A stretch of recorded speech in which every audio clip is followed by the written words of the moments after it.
Ba't bukas lahat ng aircon? Screen, pataas na screen. Zoom. Zoom, taas.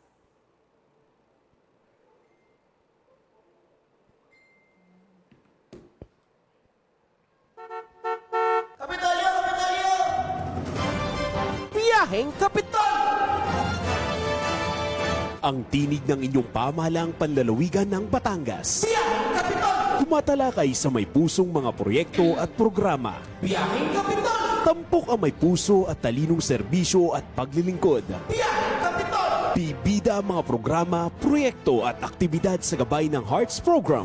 Health, Education, Employment, Environment, Agriculture, Roads and Infrastructure, Tourism and Technology, Security and Social Services. Biyaheng Kapitol! Tunghayan ang mga kwento ng tagumpay ng mga bidang Batanggenyo. Biyaheng Kapitol! Samahan ang inyong mga patrol ng Kapitolyo sa mga balita tungo sa mas maunlad, mas masigla at mas matatag na lalawigan ng Batangas. Biyaheng Kapitol! Mapapakinggan tuwing Martes hanggang Biyernes alas 9:30 hanggang alas 10:30 ng umaga. Ito ang inyong Biyaheng Kapitol!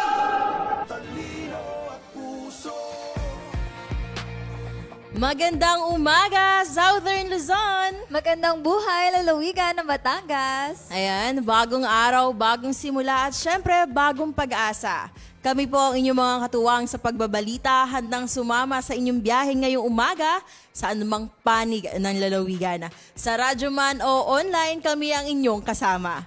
Dito lamang sa opisyal na programang pangradyo ng pamahalaang panlalawigan ang inyong biyaheng Kapitolyo. Good morning, Almira. Good morning, Ate Jane. At sa lahat po ng ating mga kabiyahe ngayong araw ng Huwebes. At ngayong araw nga po, ako muna muli ang inyong mga kasama sapagkat po may mahalaga pong task si Sir Eds. Kaya naman po, tuloy-tuloy na po tayo sa ating pagbiyahe. At syempre, we are broadcasting live via Facebook live streaming sa ating Batangas PIO Facebook page mula po dito sa PIO Media Center sa Kapitolyo. Sa bayan rin po tayo napapakinggan ngayong araw sa himpilang Infinite Radio 102.3 FM at radyo natin 105.5 FM sa Padre Garcia. Ayan, at syempre para simula ng ating umaga at ang ating pagbiyahe ngayong araw, humingi po muna tayo ng gabay at matnubay kasama ang ating prayer warrior, Miss Jaya Dimaano.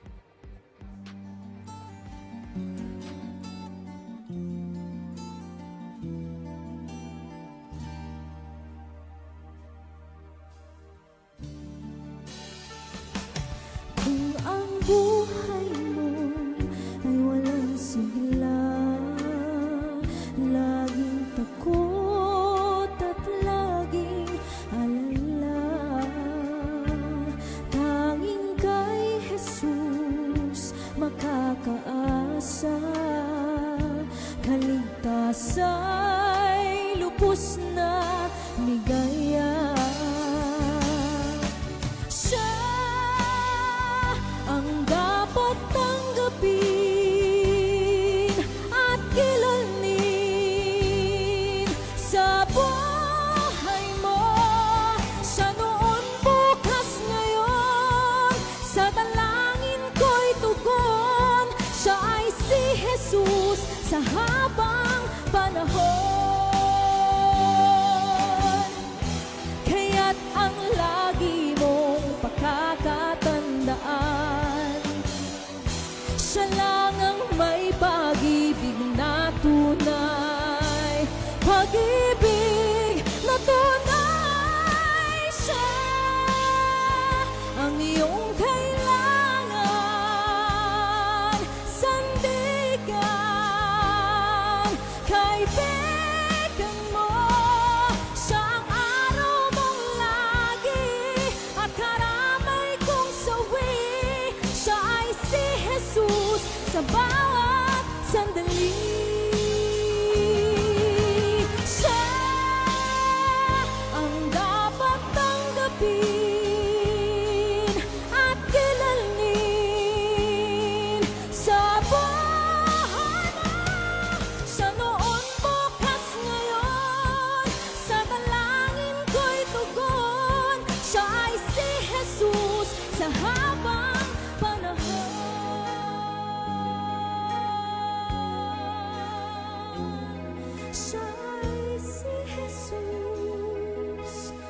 sa habang panahon.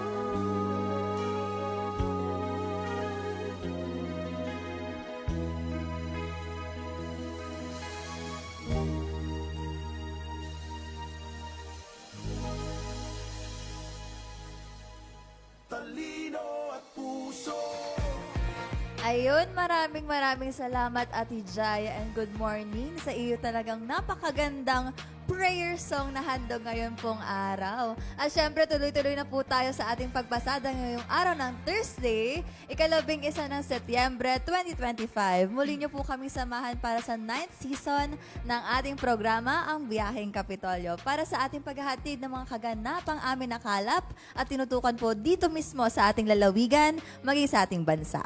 Ayan, syempre kasama na dyan ang mga kwentuhan, talakayan na nakalaan sa public service. Maging ang inyo pong mga panawagan at pagbati. Kaya naman, magandang umaga sa ating ina na nalawigan, Governor Vilma Santos Recto. Good morning po. At syempre pagbati rin na magandang umaga sa ating mga kasamahan sa Provincial Information Office at sa lahat po ng mga kawani ng pamahalaang panlalawigan. Syempre, ganun na rin sa ating mga kasamahan sa Sangguniang Panlalawigan. Ayan, good morning po. Kami po ang inyong lingkod. Ito po si Jane Ilarma Ilagan. At ito naman po si Almira Elaine Baler. Sa programa ng Bawat Batanggenyo, ang official radio program ng pamahalaang panlalawigan ng Batangas, sakay na po sa ating Biyaheng Kapitolyo! Ay, naghihintay. Hello. Nag-a-adjust pa rin po kami, Nag-a-adjust. mga kabiyahe. Ayun. At Ayun. syempre, Ate Jane, bago po natin kalimutan, ang ating nababatiin po muna natin, ang ating mga suki na taga-subaybay ngayong umaga. Syempre po, nakatutok po sila ngayon. Unang-una na po dyan, si Ate Cheryl May Makuha Halili. Ayan, binati niya ang ating outfit ngayong Yes. umaga. Pareho po kami naka-denim ni Ate Jane. At Ang mga taong maong. taong maong daw. Ayan. Good morning din kay Kurt Bayanay. Good morning sa'yo. Kamusta, Kurt? Kay Ma'am Asis Corollo, kay Ma'am Nitz Lapa, kay Ma'am Shirley Balmes, kay Kuya Gerard Season, kay Julius de la Cruz, kay Tita Nanat Ona, kay Sir Rogelio Aguirre, kay Tita Nilda De Villa, good morning po. At syempre po kay Kylie Panopio Laksaman. At good morning din po Good sa morning. lahat ng tututok pa sa atin ngayong umaga. Ayan, tutok lamang po kayo. And babatiin ko na rin yung good morning and happy Thursday morning sa aking new friend. Yung new friend ko kahapon ko lang na-meet. Hello, Rafael. Hindi ko alam surname, pero yeah, your name is Rafael, so good morning. And sabi mo, tututo ka, kaya tumuta ka na, mag-live ka na. Sumali ka na sa live natin. Ayun. Ayun. Parang busy ngayong umaga si Ay, ba't Sir, mo alam? Si Engineer Rafael. Kilala mo pala si Engineer Rafael. Parang friend ko din. Friend mo din. Yan. Ingat po Everyone's ikaw. friend. Oo. Good morning. Ayan, maraming salamat po sa pagtutok at huwag po kayong aalis sa aming live na pagbiyahe ngayong araw at talaga napakaganda po na ating topic ngayong araw. Dahil, ayan, salamat muli, Almira. Yes. Medyo na ano ka kay friend, no? Medyo Ayan. namula-mula ng kaunti. Ayun, mga kabiyahe, sa ating mabilis na umuusad na mundo, kadalasang napag-iiwanan ang mga usaping tahimik, mga sakit na hindi nakikita, mga kirot na hindi nasusukat, at mga sigaw na hindi naririnig. Isa sa mga pinakamabigat at maselang usaping patuloy na kinahaharap ng lipunan ay ang suicide o pagpapakamatay. Ito ay isang isyong hindi lamang nakakaapekto sa individual na dumaranas nito, kundi maging sa mga pamilya, kaibigan at komunidad na naiwan.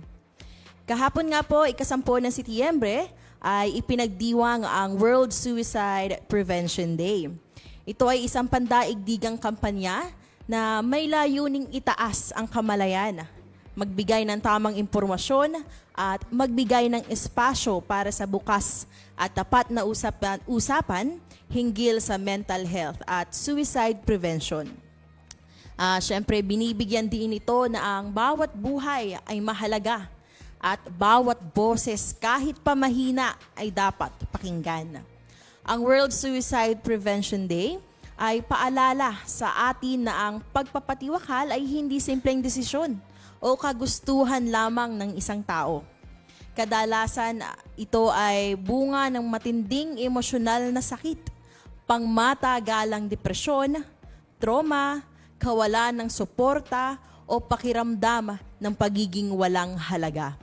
Sa kabila ng pag-unlad ng teknolohiya at mas malawak na koneksyon, marami pa rin sa ating mga kababayan ang nakakaramdam ng matinding pag-iisa.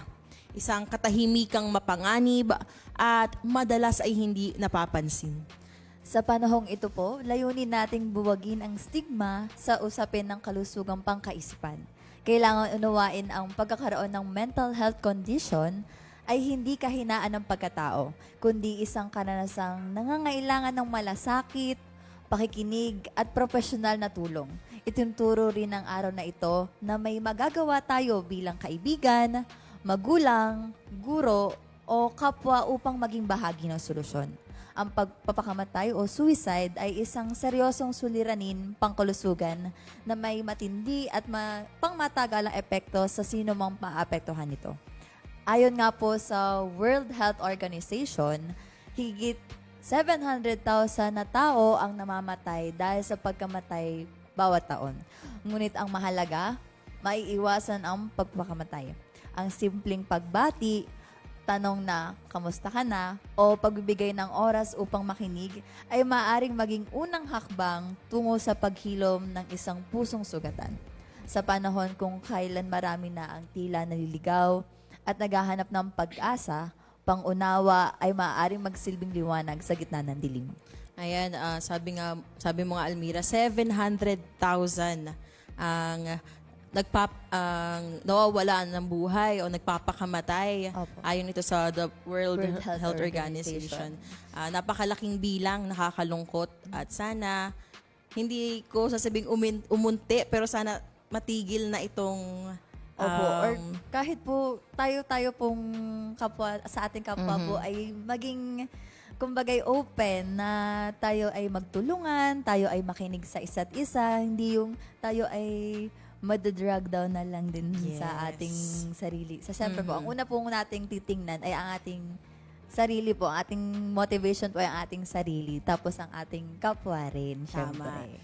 Ayan, ang pag-iwas sa suicide ay hindi lamang isang personal na responsibilidad, kundi isang pananagutang kolektibo ng bawat isa sa atin, ng pamilya, ng paaralan, pamahalaan, simbahan at buong komunidad. Isa itong seryosong usapin na nangangailangan ng pagkakaisa, pag-unawa at pakikiisa upang matiyak na walang sino man ang maiwan, mawalan ng pag-asa, o mapiling tapusin ang sariling buhay dahil sa kawalan ng nararamdamang suporta. Sa konteksto ng suicide prevention awareness, napakahalaga ng kamalayan o awareness bilang unang hakbang sa aktibong pag-iwas sa mga kaso ng suicide. Kapag mas maraming tao ang may kaalaman tungkol sa mental health, sa mga senyales ng suicidal thoughts, at sa paraan ng pagbibigay tulong, mas lumalaki ang tsansa na mailigtas ang buhay ng isang taong dumaraan sa matinding emosyonal na krisis. Kaya naman narito ang ilang paraan kung paano natin maiiwasan ang suicide bilang bahagi ng sama-samang pagkilos para sa buhay at pag-asa. Siyempre, una na dyan, Almira, ay ang pagpapalaganap ng kaalaman ukol sa mental health. Isa sa pangunahing layunin ng suicide prevention awareness ay ang pagtuturo sa publiko tungkol sa mental health, kung paano ito aalagaan at kung paano ito ay maaaring maepektuhan ng mga karanasan sa buhay. Sa pamamagitan ng edukasyon, na tutulungan ang mga tao na kilalanin ang kanilang emosyon, humingi ng tulong at maunawaan na ang pagkakaroon ng mental health struggles ay hindi isang kahinaan, kundi isang normal na bahagi ng pagiging tao. Ayun, bilang nabanggit nyo po yun, ate, may tanda po akong conversation ng isang psych student na friend ko dati nung sa BSU.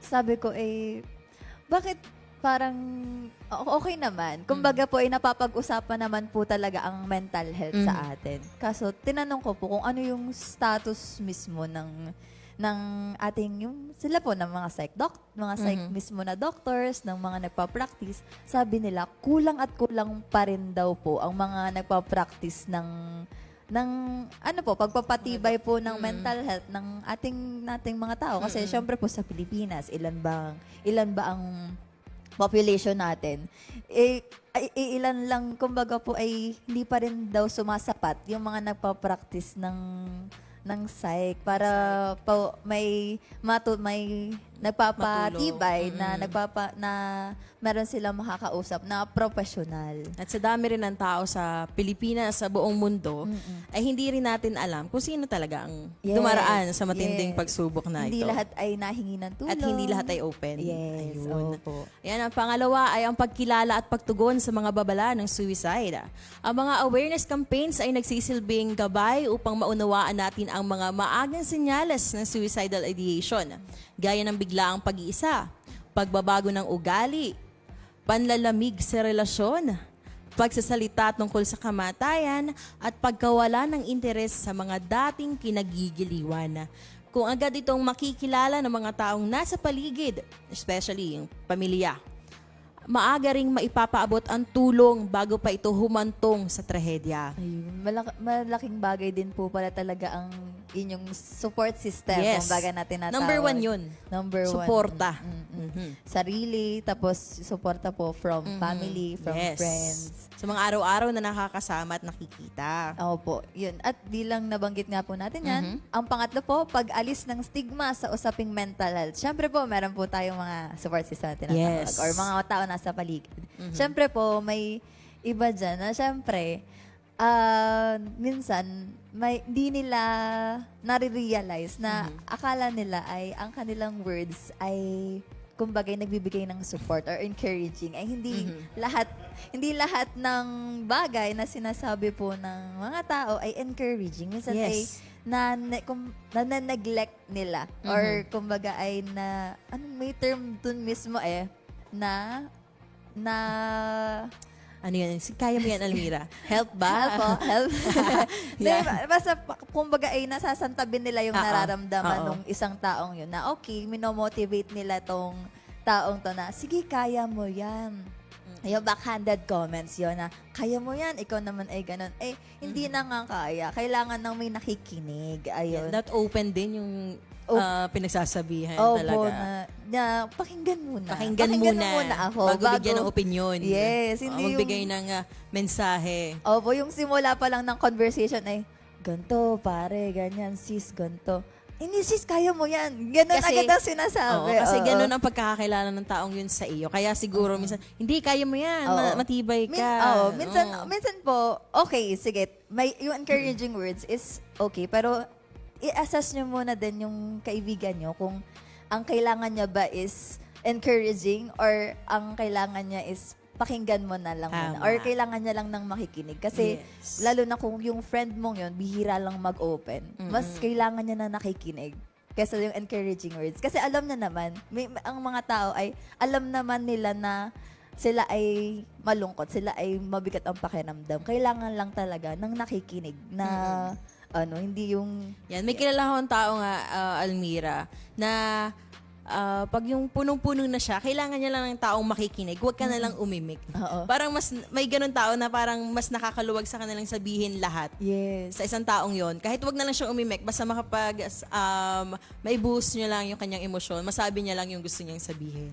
Or minsan po may iba ding pong tao na basta nandyan ka lang. Yun. Yung kailangan lang niya ng katahimikan. In the world full of chaos, kailangan na lang ng katahimikan na, okay, nandyan lang yung tao na yon for you. Yes. Ayan. Ang pang-apat, Almira? Pang-apat, maglikha ng ligtas at maunawing espasyo or safe space po na tinatawag. Ang mga tao nakakaranas ng matinding emosyonal na paghihirap ay nangangailangan ng ligtas na espasyo na mapapaglabasan ng dadamin. Ayun yung nabanggit natin kanina na yun. Yes. Na tahimik lang. Bahagi ng awareness ang pagbibigay diin sa kahalagahan ng pakikinig, pag-unawa, at pagiging bukas na kausap. Sa ganitong paraan po, na ipaparamdam sa isang tao na dumadaan na crisis na mayroong nakahandang makinig at tumulong anuman ang kailangang pinagdadaanan. Yan.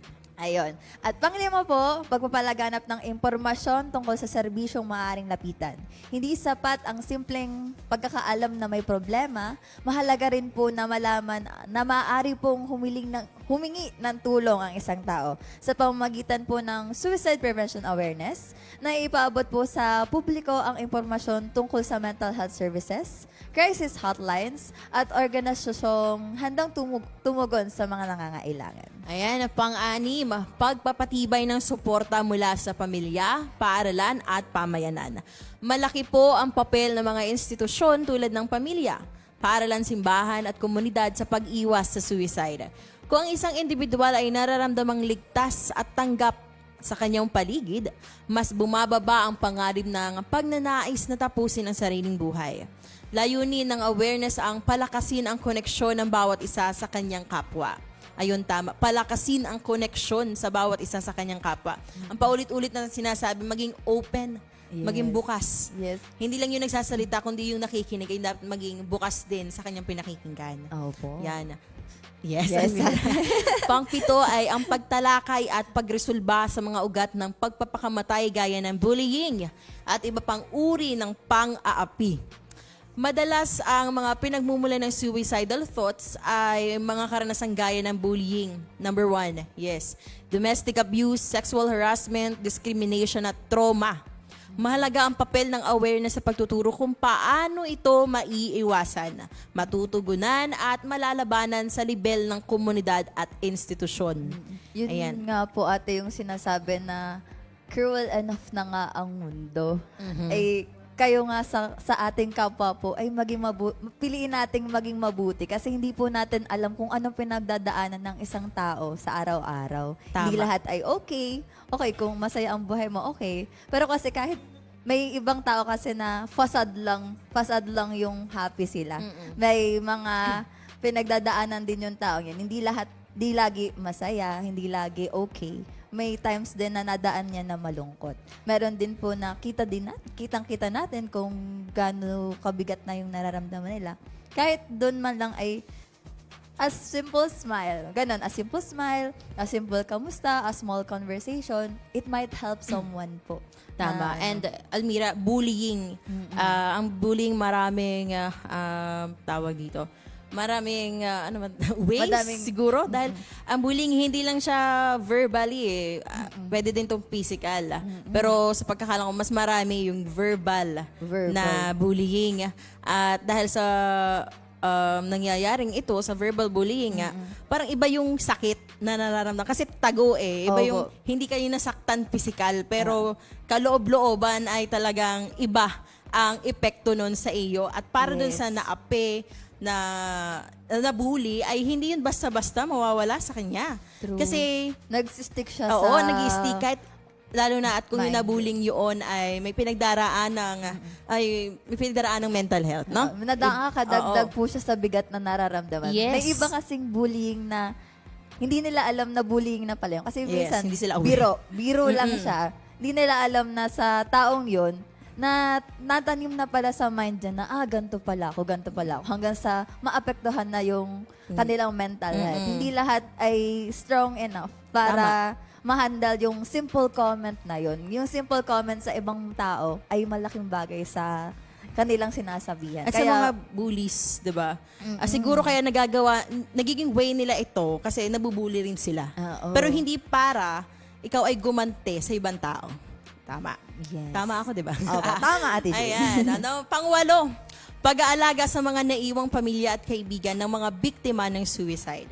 Yan, ang mga naiwan ng isang taong nagpakamatay ay kadalasan dumaranas ng matinding lungkot, guilt at trauma. Isa sa bahagi ng suicide prevention awareness ay ang postvention, ang pagkakaloob ng suporta at kaalaman sa mga naiwan upang sila'y matulungan sa kanilang proseso ng paghihilom at upang maiwasan din ang karagdagan trauma o mental health crisis. Ang kamatayan dahil sa suicide ay isang trahedyang maaaring maiwasan kung ang bawat isa ay magiging mapagmatsyag, maalam at may malasakit.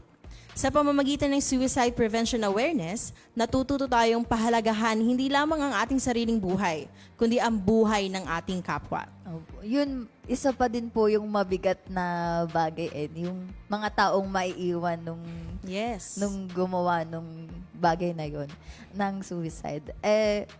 Yung di mo din kasi alam ang sasabihin mo. May iba pong ganun na hindi mo alam kung anong sasabihin mo kasi wala kasi makaka-comfort doon basta-basta, lalo na sa isang magulang. Tama. Halimbawa po, ang anak po ay nag-commit ng gano'n. Yung magulang talaga yung makaka-apekto, questionin nila yung sarili nila. Yes. Na anong pagkukulang, ano yung dapat niya nagawa nung time na yun. Kasi hindi natin ine-expect yung bagay na ito ay sobrang Pero nakakahinatnan, oo, no? sobrang out of the blue minsan na nangyayari na lang.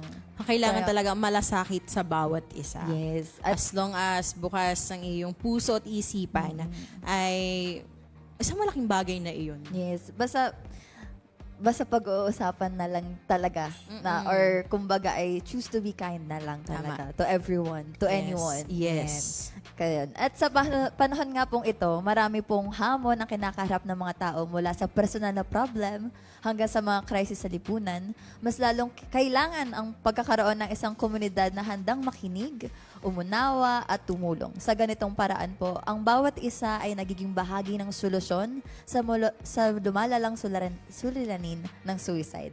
Kaya naman naway baunin natin ang mga aral, paalala at panawagan ng linggong ito na ang bawat buhay ay mahalaga, na ang bawat boses ay dapat napapakinggan, at ang bawat tao ay may karapatang mabuhay ng may dignidad, pag-asa at suporta. Ang kampanyang ito ay hindi lamang simpleng linggo ng kamalayan. Isa itong paanyaya sa ating lahat na maging mas mapagmatsyag, mas maunawain, at higit sa lahat, mas mahabagin sa ating kapwa.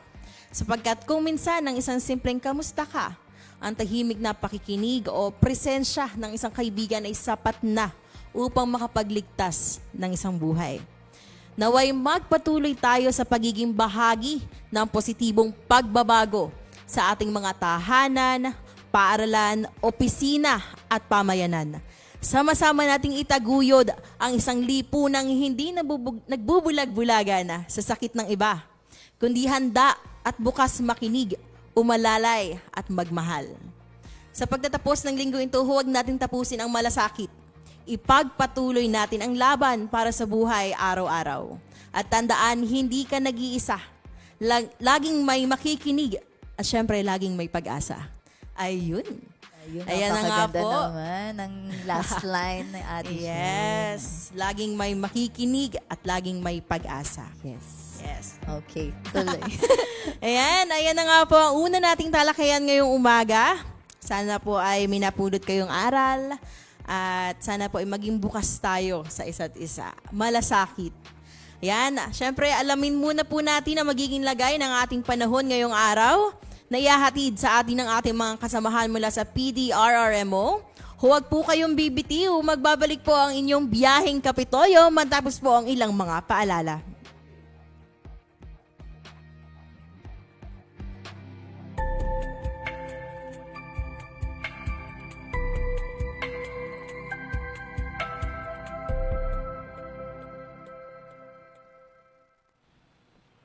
Magandang umaga, Batangas. Narito na po ang magiging lagay ng ating panahon ngayong araw ng Huwebes, September 11, 2025.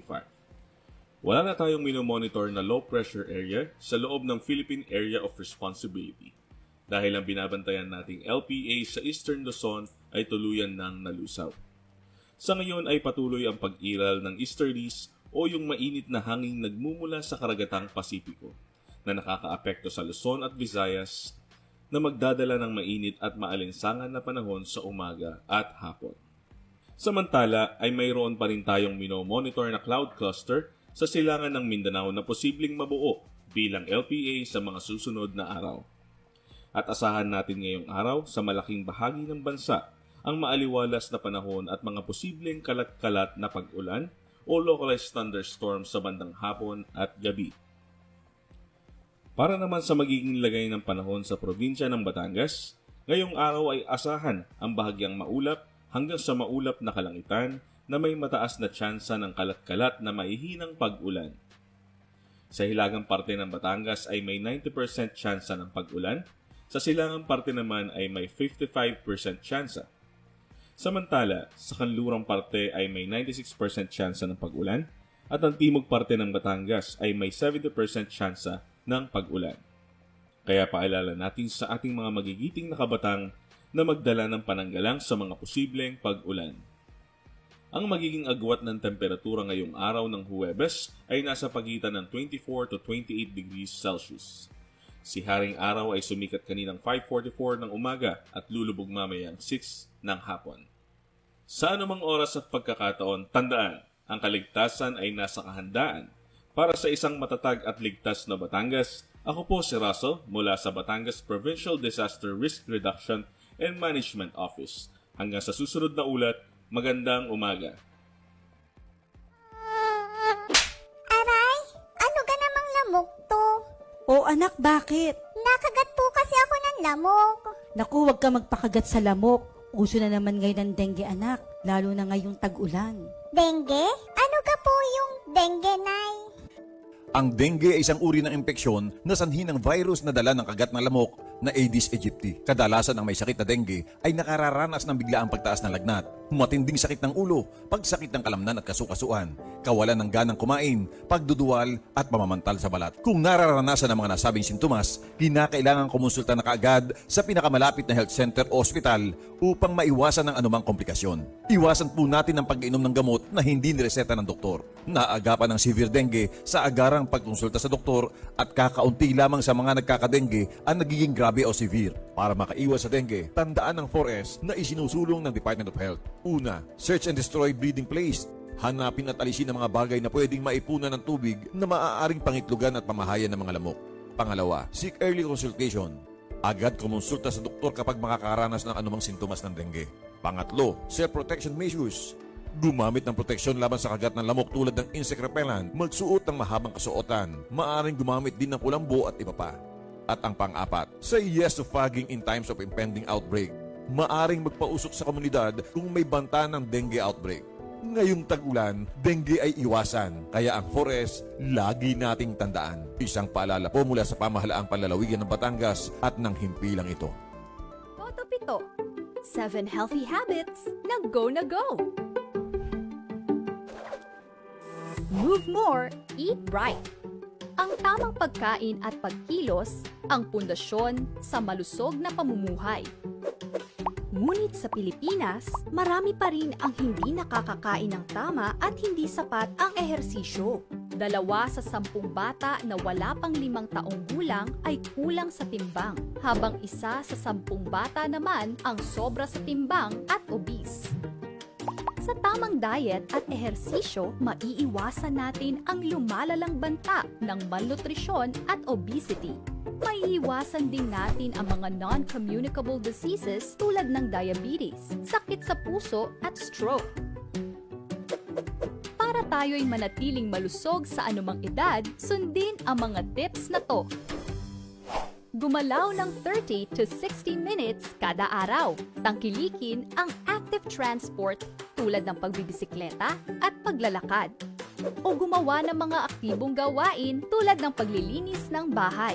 Kumain ng healthy at iwasan ang mga pagkaing mataas sa asukal, asin at taba. Ugaliin ang pagbasa at pagsuri ng mga food labels. Iwasan ang mga inuming mataas sa asukal tulad ng soft drinks at uminom ng di bababa sa 8 baso ng tubig kada araw. Pag naghahanap ka ng panghimagas, kumain ng prutas sa halip ng mga minatamis tulad ng cake at ice cream. Tara na't labanan ang malnutrisyon at mga sakit. Ugaliin nating mag-move more, eat right, for a healthy Pilipinas.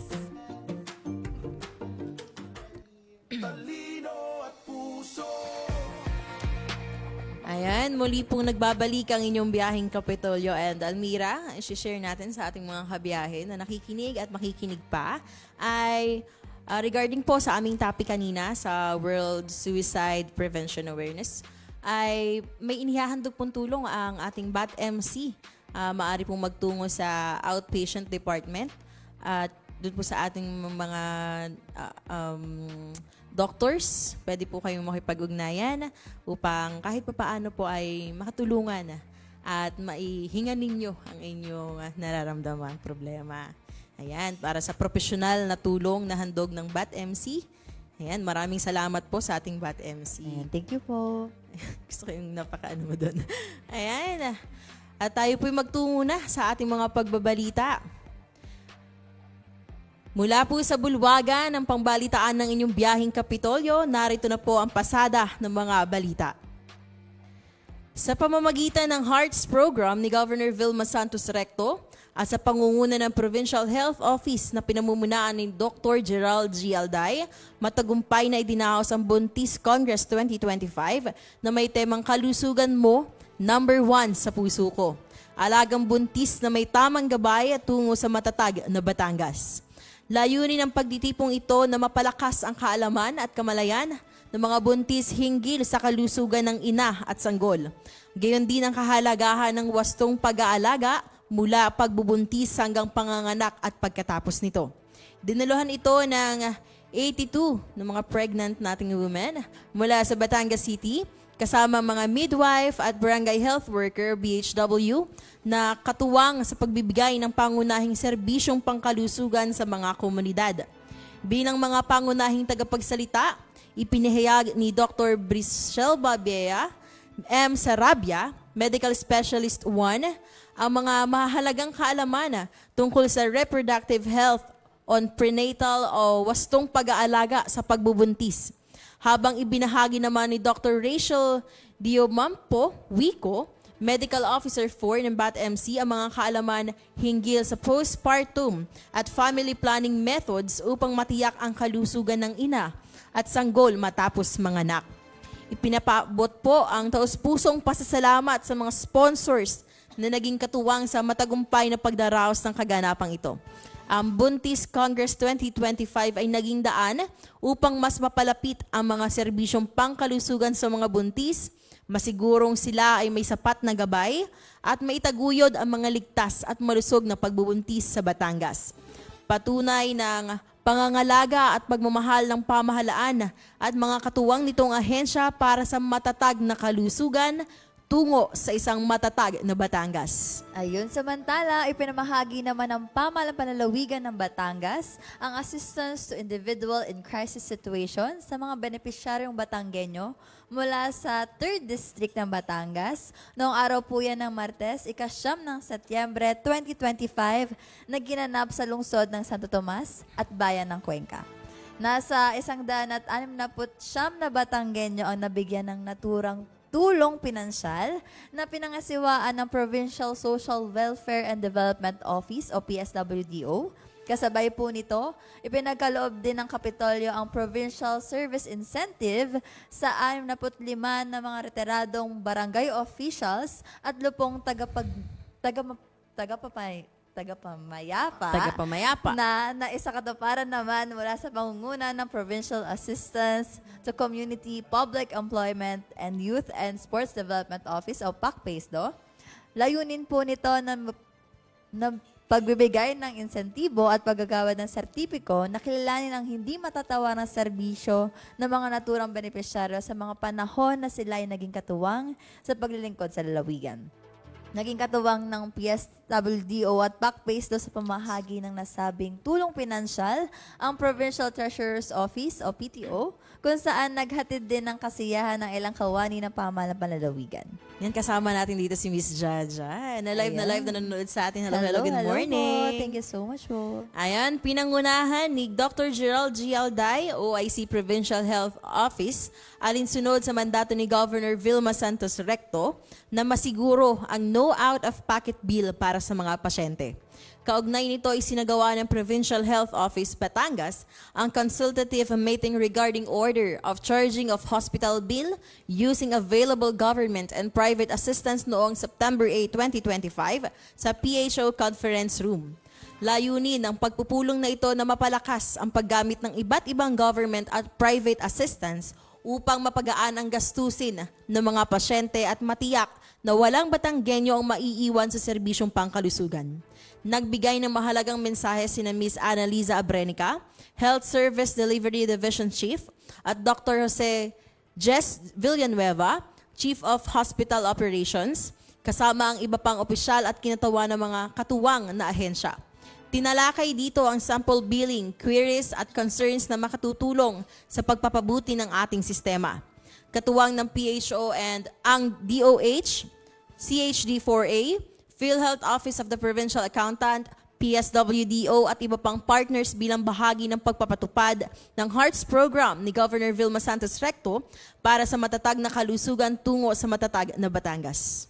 Nagsagawa naman ng kauna-unahang Philippine Tourism Awards sa bansa ng Department of Tourism para bigyang pagkilala ang mga pribado at pampublikong sektor na institusyon at individual na nasa likod ng pagpapaunlad ng turismo sa bansa.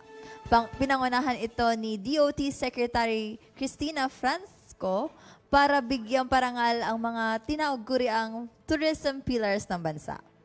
Layon din ng aktibidad na bigyang pagkilala ang ilang individual na malaki ang naiambag sa sektor ng turismo sa Pilipinas. Pinili ang mga nanalo mula sa 102 finalists sa 353 na mga aplikante. Nasama sa kategorya ang mga hotel, resort, tourism transport operator, tour operator, MICE venue, community tour guides, tourism journalist at iba pa. Iginawad naman ang Special Industry Excellence Awards sa Cebu Pacific Air at Mega World Hotels and Resorts. Pinuri ni Tourism Secretary Cristina Garcia Frasco ang mga awardees sa kanilang dedikasyon sa kahusayan. Ayan, inihain ni Senator Lauren Legarda ang Senate Bill number 164 o an act of providing monthly maintenance medication support for senior citizens na naglalayong magbigay ng 1,000 kada senior citizen upang makatulong sa pambili ng maintenance na gamot kada buwan. Ayon kay Legarda na isang pangunahing mayakda na Expanded Senior Citizens Act of 2010, hindi sapat ang discount para sa ilang senior citizen.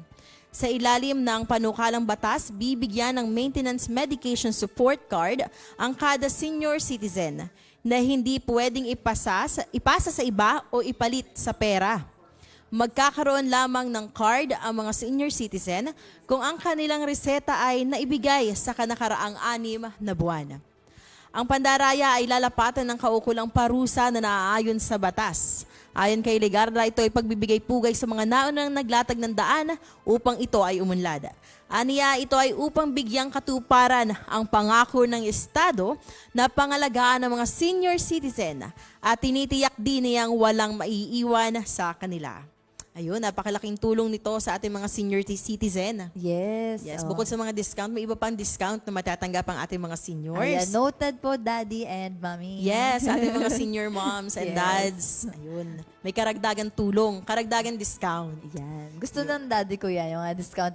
Ine-enjoy niya ngayon yung senior life niya. Si Mommy din po. Yes, oo. Talagang pagkakain, ma. Malabas naman. Ewan nga ba. Pero nakakatuwa naman na na-enjoy ng ating mga seniors. Well-deserved naman po. Of At sa loob course. ng ilang taon ng kanilang pagtatrabaho, kanilang paghihirap sa life, ay Paghihirap sa life talaga. Yes, mga ating mga napagdaanan ay kanilang na-survive. At Yes. deserve nila ang mga kaunting discount man lang Yes. yan, ay nakakatuwa na din po yun. At nakikinabang din ang family. Nakakatulong na syempre. yun kahit papaano. Ayan, at Ayan. ito nga po ang aming mga nakalap na pagbabalita ngayong araw na ito sa loob at labas ng ating lalawigan. Ayan, dumako muna po tayo sa ilang paalala. Magbabalik po muli ang inyong biyaheng Kapitolyo. Mga anak, maghanda tayo ha. May paparating daw na malakas na bagyo dito sa ating lugar. Nay, natatakot po ako. Ang bagyo o tropical storm ay malakas na hangin. Ito ay kalimitang may kasamang malakas at tumatagal na pagulan at malakas na kidlat. Paano nga ba maiiwasan ang sakuna sa panahong ito? Una, ugaliing makinig sa radyo, TV, internet at iba pang media channel na anunsyo ng public storm warning signal. Pangalawa, itali ang bubong at kung ano pang maaaring liparin ng hangin. Putulin ang mga sanga ng puno na maaaring bumagsak. Pangatlo, manatili sa loob ng bahay kung malakas ang hangin at ulan. Lumikas patungo sa evacuation center kung may babala mula sa kapitan o DRRMO. Maging listo, sa kamay mo nakasalalay ang kaligtasan mo. Ito ay hatid sa inyo ng Batangas Provincial Disaster Risk Reduction and Management Council at ng himpilang ito.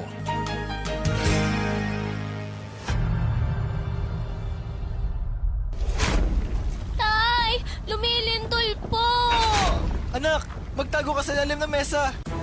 Ang lindol or earthquake ay ang pagginig dulot ng biglang paggalaw ng mga bato sa ilalim ng lupa. Paano maiiwasan ang sakuna sa panahong ito? Una, alamin ang ligtas na lugar sa bahay, paaralan at opisina. Kung lumindol, gawin ang drop, cover and hold. Dumapa sa lupa o sahig. Magtago sa ilalim ng matibay na mesa at humawak sa paa nito. Pangalawa, kung nasa labas ng bahay, humanap ng lugar na malayo sa mga gusali, puno, poste ng kuryente at anumang mga bagay na maaaring bumagsak. Pangatlo, manatili sa loob ng bahay hanggang sa matapos ang pagyanig at siguraduhing ligtas ng lumabas ng bahay. At ang huli, bumalik ng bahay kapag may anunsyo na ni DRRMO, kapitan at iba pang lokal na otoridad. Maging listo. Sa kamay mo nakasalalay ang kaligtasan mo. Ito ay hatid sa inyo ng Batangas Provincial Disaster Risk Reduction and Management Council at ng himpilang ito.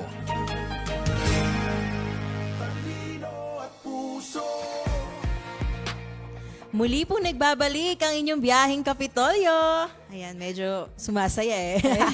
Yan, syempre balikan muna po natin ang ating mga patuloy na nakikinig at nakatutok ngayong araw. Ayun, syempre nandyan nga po si Sir Owen, PIO, good morning po. Sir Francis Mila, kay DJ Banjo, good morning po. And happy birthday po, Sir June Magnaye. Happy Ayan. birthday, Sir June. We miss you. po. Ilang Lalo taon po- ka na ba? Yung tunay. Yung tunay. Ayun. 60. Yeah. Yan. Sana po ay... katuto ka. Yan, punta po kayo dito sa ating tanggapan. Ang ating Senior June. Yan, hello, good morning and happy birthday. Ang Yes. pansit ay pwede pong ma-deliver ngayon dito sa Opo, opisina. abot pa sa tanghalian. Hanggang hapon ay maghihintay daw kami. Yes, kahit basta sa linggo ito po, Sir Joy. May Happy Friday pa. birthday. Happy birthday po. Ayan, good morning din po kay Sir Mon Cara. Good morning, Moni. Hello po. We miss you. Kay Ma'am Jenny Asilo Aguilera. Hello, good morning ma'am. po. Kay Sir Jun Linda Naguda. Neng. Kay Sir Joven Job. Good morning po. Mula sa Nasubu. Hello po. Ingat po kayo. Kay Ma'am Ella Kayabat. Kay Kashal Kakantes. Good morning. Ayun. Yan, emotional support over logical support. That's right. Tama. Ayan. Good morning din po, Sir Brian Bautista. Kay Ma'am Crystal Cabello. Hello po, Ma'am Crystal. Kay Ma'am Yal Pradaliada. Kay Sir Eric Arellano. Good morning po. Kay Ma'am Jaina Jade Aguilera Balitaan. Ayun, hello po. At syempre po, nakatutok din po dyan ang aking Tito Arman, good morning po. At ayun. Sino man tita yan? Tito Tito Arman. From Manila. Hello po. Manila. Hello, Yes. good morning. Hello, Jaina Mars. Hello, good morning from Canada. Ayun. Ano bang oras na dyan? International waters pala tayo. Yes. Good Ayan. morning. Ingat ka palagi. And sa pagbalik mo, alam mo na. At And kay yun. Kuya Eric din. Nakita ko nag-comment sa atin, good morning. Good morning po. Yun. Hello Yes, po. Almira, para sa ating mga announcement, pasadahan mo. Ayon po, ang Provincial Government of Batangas sa pangungunan ng Provincial Human Resource and Management Office ay naghahanap po ng aplikante para sa mga sumusunod na posisyon para sa iba't ibang opisina. Sa Office of the Provincial Administrator, Admin Aid 6 and 2, Housing and Homesite Regulation Assistant, sa Provincial Public Order and Safety Department naman po, Administrative Aid 4, Security Guard 2, at sa Office of the Provincial Administrator Jail, Provincial Warden, Prison Guard 3 and 1, Watchman 1. Sa Provincial Assessor naman po, Administrative Assistant 3, Local Assessment Operations Officer 1 and 4. Sa atin pong Office of the Provincial Governor, Administrative Aid 3, Admin Assistant 4, Admin Officer 4, at Provincial Government Assistant Department Head. Sa atin pong Batangas Provincial Information Office, Admin Aid 4, dalawa po yan. Admin Aid 2 and Admin Aid 4. Admin Officer 2 at sa atin pong Office of the Provincial Accountant, Admin Officer 5, Accountant 1, dalawa po. Accounting Clerk 3, at Admin Assistant 3 at Budgeting Assistant. Ayun. Ayan, para po sa mga interesado at kwalipikadong aplikante ay dapat magsumite ng mga sumusunod na requirements. Application letter, fully accomplished personal data sheet o PDS na may recent passport size picture po. Performance rating in the last rating period, kung meron. Photocopy of certificate of eligibility, rating and license. At syempre, ang photocopy of transcript of records. Maaari pong ipasa ang aplikasyon kay Ma'am Ann B. De Castro ng Provincial Human Resource Management Office o ipadala sa email na phrmobats2024b@yahoo.com nang hindi lalampas sa September 20, 2025. Manatili lamang pong nakatutok sa Biyaheng Kapitolyo para sa iba pang mga bakanteng posisyon na maaari ninyong applyan. Maaari nyo rin pong bisitahin ang aming Facebook page ng Batangas Provincial Peso at ang website ng batangas.gov.ph para sa buong detalye ng mga bakanteng posisyon. Ayun, at bukod nga po dyan, ang Provincial Disaster Risk Reduction and Management Office ay inaanyayahan po ang lahat na makaisa at makibahagi sa third quarter nationwide simultaneous earthquake drill na gaganapin po mamaya po ng alas 4 ng hapon. Layunin po ng NSED na palakasin ang kahandaan ng bawat isa sa harap ng panganib ng lindol sa pamamagitan ng sabayang pagsasagawa ng tamang dock, cover, and hold. Ayun. At bukod nga po dyan, tapos na po ang 99 sale mga kabiyahe. Nakabili ka na ba ng mga gusto mo? Nakascore ka ba ng malaking discount? Pero, sa dami po ng ating na-add to cart, naisip nyo ba na dagdagan ng kaligtasan ng inyong pamilya at ng inyong sarili? Sa halaga pong 1,200 pesos, makakuha na po kayo ng Red Cross Safeguard na isang hakbang na nagbibigay ng proteksyon sa panahon ng emergency o aksidente. May kasama po itong libreng ambulance service, isang bag ng dugo at medical reimbursement na hanggang 300,000 pesos. May daily hospital allowance, accident-related burial assistance at marami pang iba. Ang bawat safeguard ay hindi lang protection para sa'yo, kundi suporta rin sa mga ambulansya at life-saving operations ng Philippine Red Cross Batangas Chapter. Para po magparehistro, bumisita po sa pinakamalapit na Red Cross branch o bumisita po sa official Facebook page ng Philippine Red Cross Batangas Chapter. Ligtas ka na, makakatulong ka ba? Ayun, Red Cross Batangas Chapter. Yan, para sa ibang detalye, puntahan lang po natin ang kanilang official Facebook page. Yes. At yan, may dagdag ko lang, Almira. Opo. Yan. 1 day to go. Bukas na. September 12, 2025.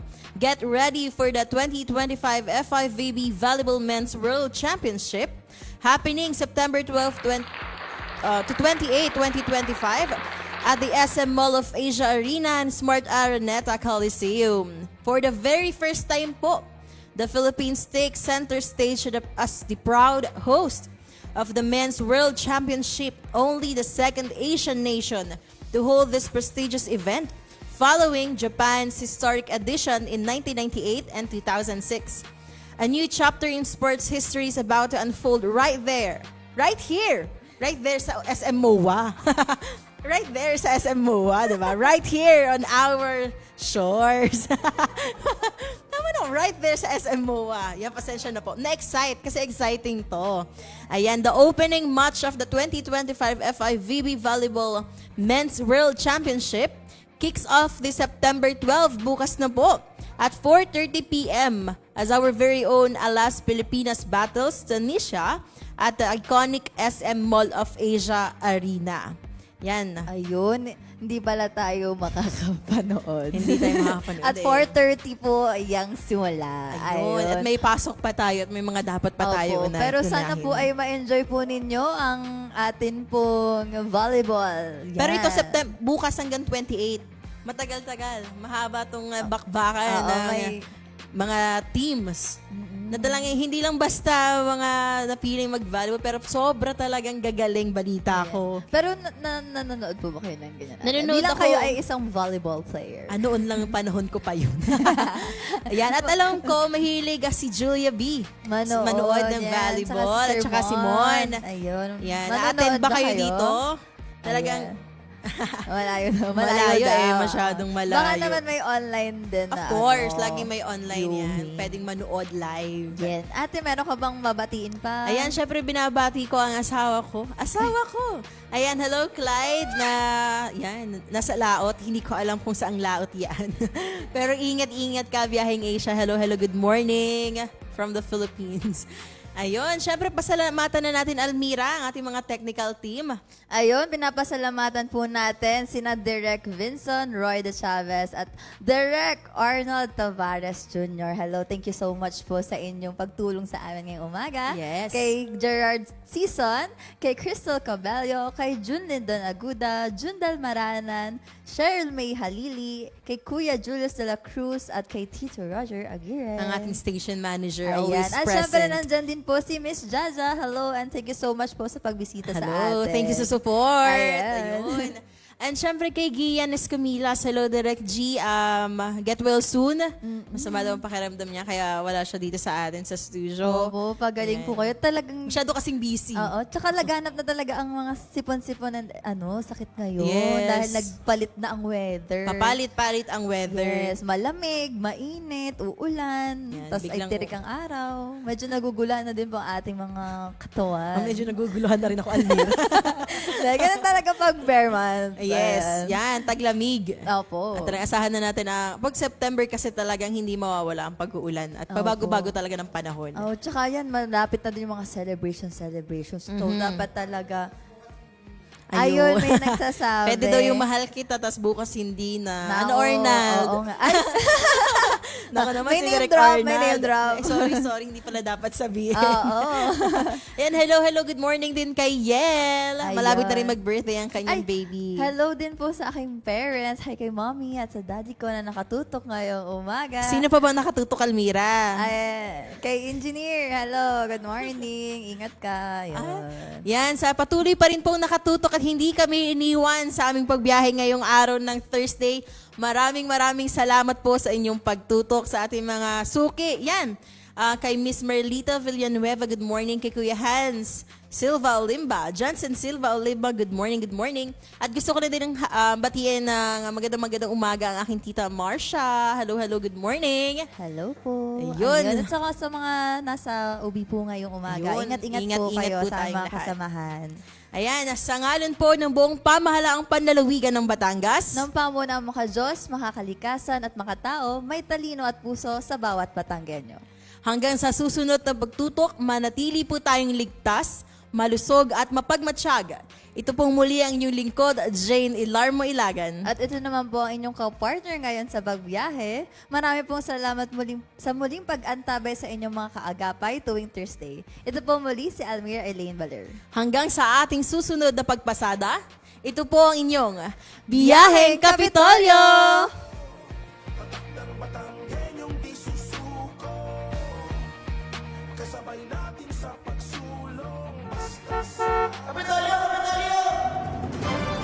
Biyaheng Kapital! Ang tinig ng inyong pamahalaang panlalawigan ng Batangas. Biyaheng Kapital! Tumatalakay sa may pusong mga proyekto at programa. Biyaheng Kapital! Tampok ang may puso at talinong serbisyo at paglilingkod. Biyaheng Kapital! Bibida ang mga programa, proyekto at aktibidad sa gabay ng Hearts Program. Health, Education, Employment, Environment, Agriculture, Roads and Infrastructure, Tourism and Technology, Security and Social Services. Tunghayan ang mga kwento ng tagumpay ng mga bidang Batanggenyo. Samahan ang inyong mga patrol ng Kapitolyo sa mga balita tungo sa mas maunlad, mas masigla at mas matatag na lalawigan ng Batangas. Mapapakinggan tuwing Martes hanggang alas 10:30 ng umaga.